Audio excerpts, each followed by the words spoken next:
Communities in the Midlands that have been hit by the economic downturn could soon benefit from a huge injection of cash. Almost £100 million is being given to local enterprise partnerships across the region to kickstart development projects that have stalled during the recession.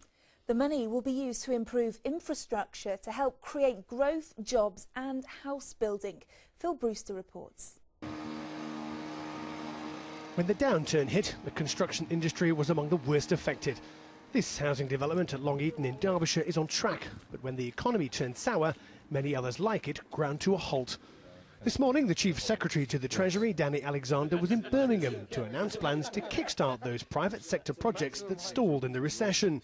Almost £100 million will be given to local enterprise partnerships across the Midlands from the Growing Places Fund.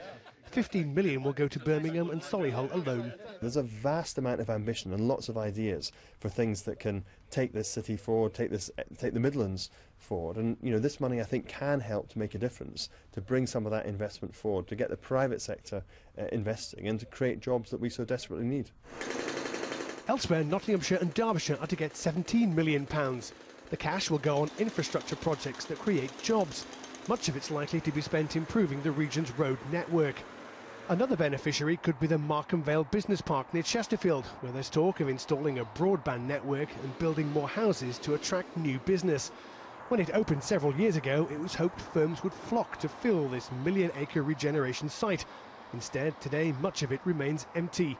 A local chamber of commerce thinks the economic situation is making people think twice. Companies are holding back on their investment decisions, and we need to try and give them the confidence to actually spend that money on the investment in new plant and equipment.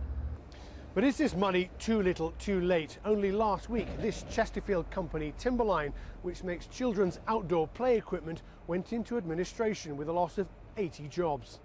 But Ian Greenaway says we shouldn't become too despondent. It's important that we talk things up rather than down. I don't think we should be getting depressed about things. It's not inevitable there's going to be a double-dip recession. We need to do what we need to do to make sure it doesn't happen. It's hoped this new cash will be the ingredient that unlocks the growth potential of the region. If not, the green shoots of recovery may seem a long way off.